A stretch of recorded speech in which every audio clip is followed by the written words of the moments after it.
lire, nous pouvons tous nous lever pour lire Éphésiens chapitre 2, versets 8 à 9.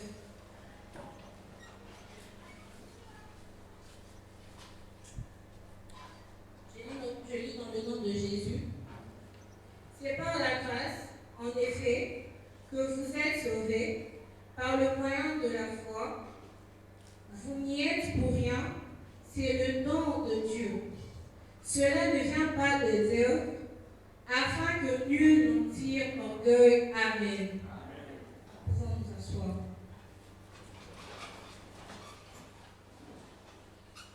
Avant de commencer et d'aller plus en profondeur, nous devons comprendre ce que nous sommes en train de prêcher. Et le thème principal est la valeur du salut. Nous devons savoir qu'est-ce qu'est la valeur. Et Larousse me dit que la valeur est tout caractère de tout ce qui est reconnu digne d'intérêt.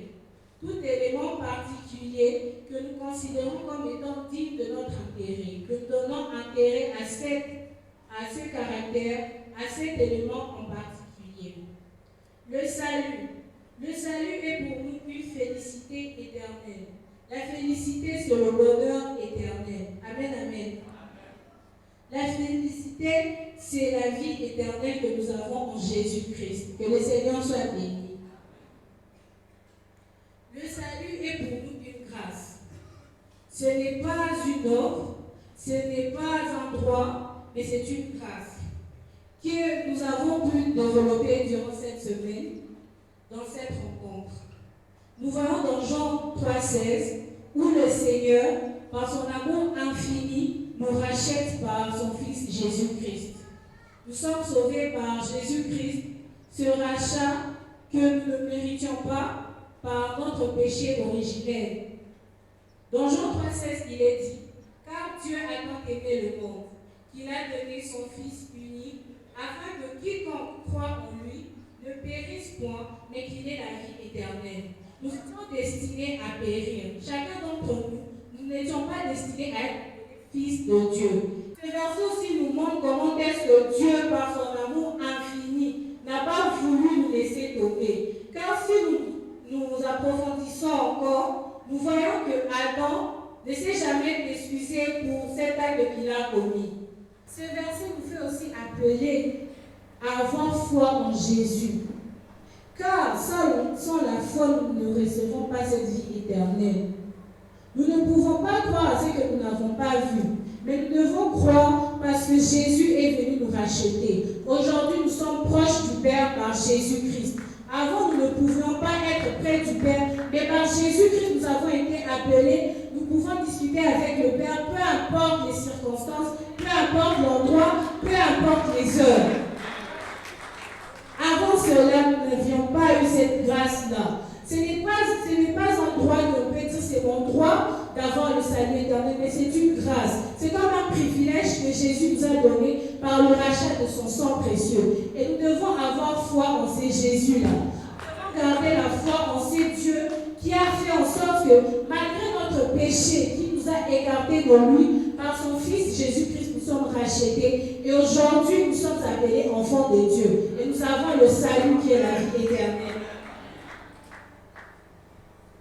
La foi est pour nous une clé pour le salut. Personne ne peut avoir la vie éternelle sans la foi. La foi est une ferme assurance des choses qu'on ne voit pas. On ne voit pas, on dit toujours qu'il y a le salut, mais personne n'a déjà vu ce salut. Mais par la foi, nous savons que nous avons le salut en Jésus-Christ. La foi en notre Seigneur est une preuve d'amour envers lui, une preuve de gratitude envers celui qui nous a sauvés. Nous ne pouvons pas rester ingrats indéfiniment. Nous devons avoir foi en Jésus-Christ.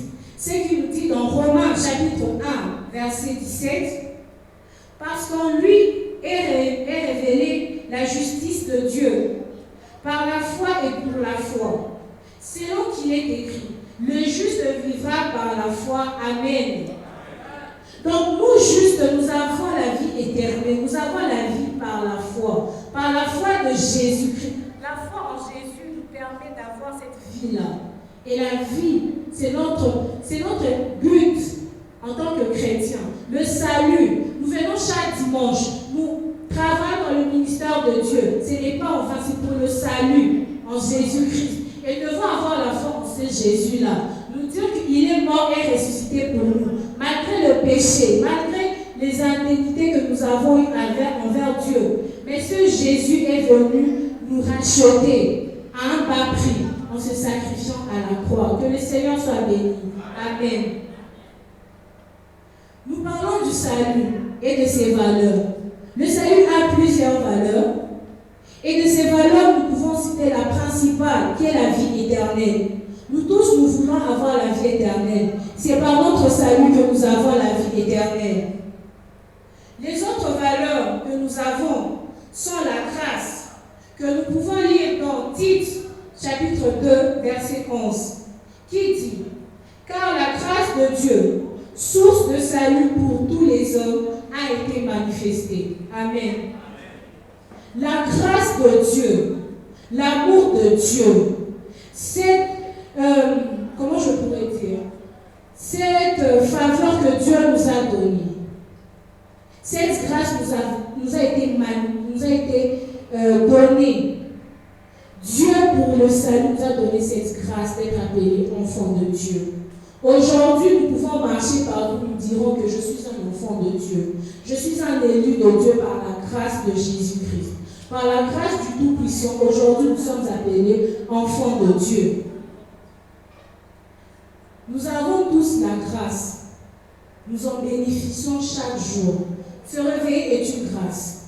Respirer est une grâce. Marcher est une grâce. Parler est une grâce. Combien de gens en ce jour sont muets?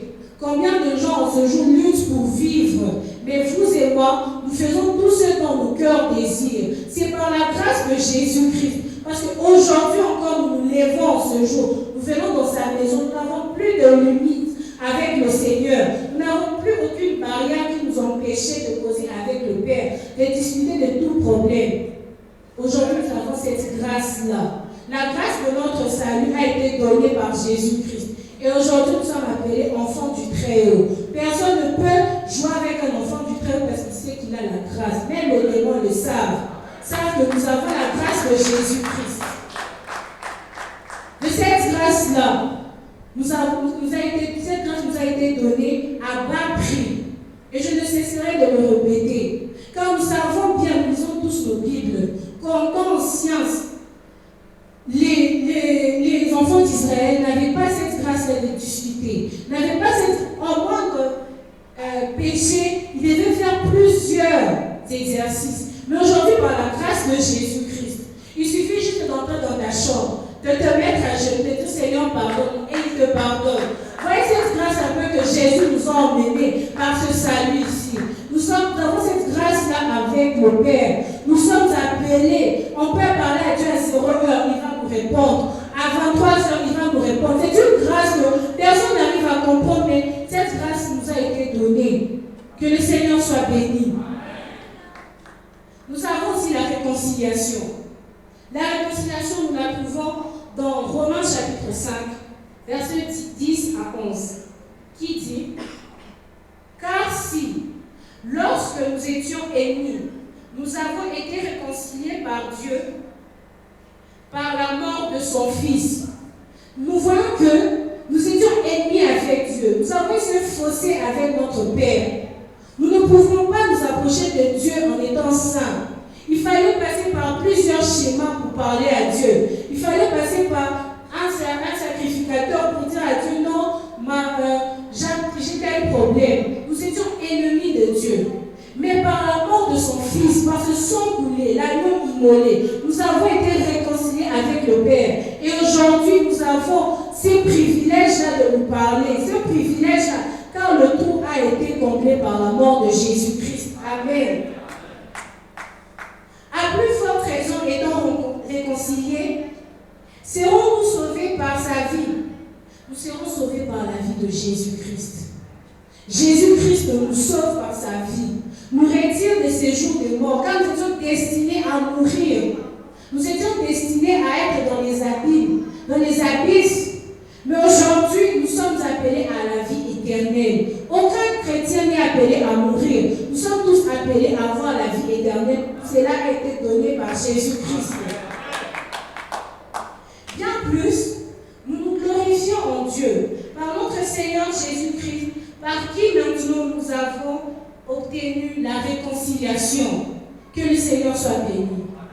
Nous avons la réconciliation par Jésus-Christ. Lorsque nous commettons une faute quelconque envers nos parents, nos proches, nos amis, nos frères et sœurs, nous avons ce vide-là, que même s'il n'est pas visible, nous voyons qu'il y a quelque chose qui ne se passe plus comme d'habitude. Nous avons besoin de la réconciliation. Nous avons besoin à ce qu'il y ait entente entre nous pour que nous puissions puissions revenir au premier amour. Et c'est ce que Jésus a fait pour nous.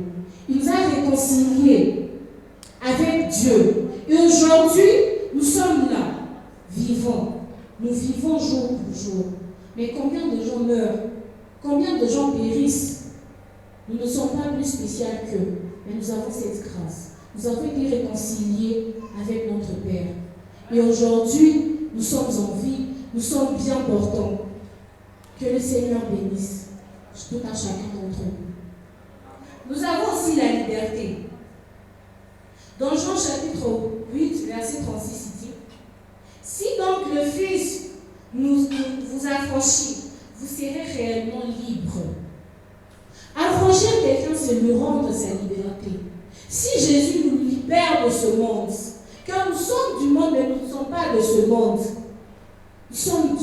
Nous sommes de la Nouvelle Jérusalem. Jésus est venu nous libérer, nous affranchir de ce monde, nous ôter de ce péché que nous-mêmes nous avons commis. Jésus est venu nous libérer. Par cette libération, nous sommes libres, libres de crier à tout vent que Jésus est Seigneur. Et c'est ce que nous devons faire. Nous devons montrer à ce monde ici que nous sommes libres, nous ne sommes plus attachés à ce péché qui nous ramène toujours vers le bas. La souffrance que nous avons chaque jour, nous avons été libérés par Jésus-Christ. Et aujourd'hui, nous sommes appelés enfants de Dieu. Par cette libération, tout chrétien est libre aujourd'hui par Jésus-Christ. Une fois que tu acceptes Jésus-Christ comme Seigneur et Sauveur, automatiquement tu es libéré. Tu es libéré de ses péchés. Tu es libéré de ce monde par Jésus-Christ. Nous sommes libérés, nous sommes libres. Tu te sens à l'aise, même si tu n'as pas les moyens financiers pour subvenir à des besoins. Mais par Jésus-Christ, tu te sens en paix, plus qu'un milliardaire qui a des millions et des millions de dollars. Parce que Jésus-Christ te donne cette paix, cette liberté. Tu es libre de tout ce dont tu veux. Tu peux sauter, tu peux crier, tu n'as aucune restriction dans la présence du Seigneur. Mais vous voyez que dans l'occultisme, ils ont des conditions. Que si tu ne respectes pas, ils oublient tout le travail que tu as fait. Tout ce que tu as pu faire en leur faveur, ils oublient.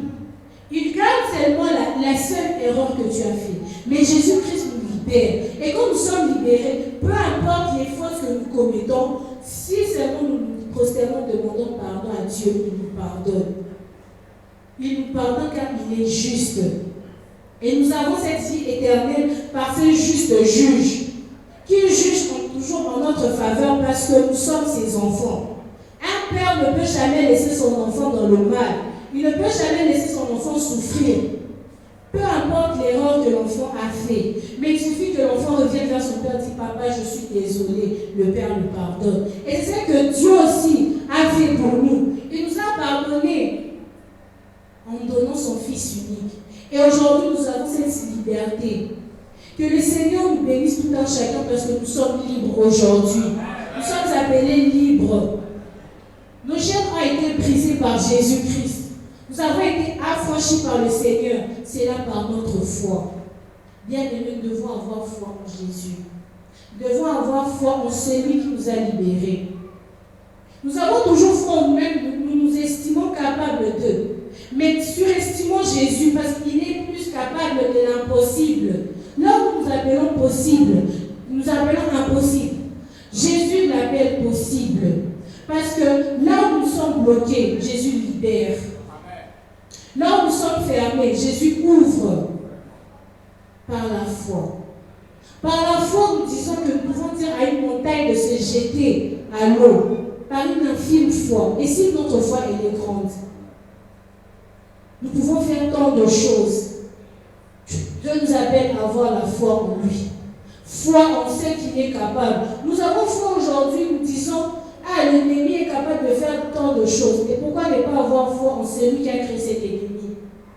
Pourquoi ne pas avoir foi en celui qui, en un seul mot, change toute situation? Même en dernière minute, c'est Dieu-là. Il fait des miracles. Mon témoignage pour la foi est que, étant asthmatique, toute fois où je fais une crise d'asthme, je me pose la question, si je dois mourir, pourquoi toujours souffrir comme ça? Je doute, je diminue cette foi.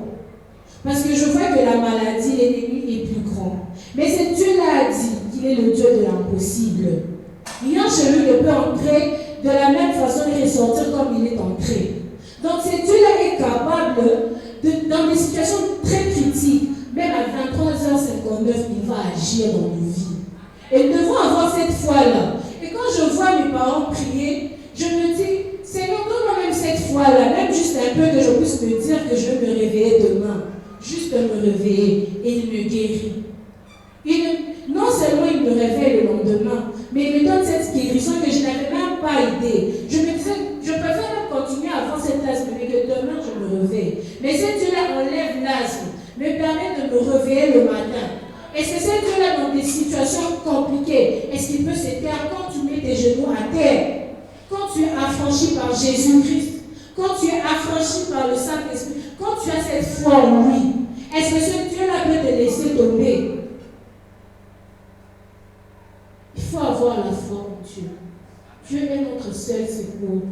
Là où nous tournons vers les hommes, nous disons, tel ne peut jamais m'abandonner, mais un jour cet homme peut t'abandonner. Mais Dieu ne t'abandonnera jamais. Il te tiendra toujours la main, parce que tu as foi en lui. Parce que nous avons été réconciliés par Jésus-Christ. Parce que nous avons eu la grâce d'être appelés enfants de Dieu. Un enfant ne peut pas demander du pain à son père et ce dernier lui donne de la pierre. Donc nous devons avoir cette foi que tout ce que je vais demander à mon Dieu, même si homme dit que c'est impossible, Dieu voit possible et il va me l'accorder. Par ma foi et parce que j'ai la grâce qu'il m'a donnée par son Fils Jésus-Christ. Aujourd'hui, je suis assise à côté de lui par Jésus-Christ.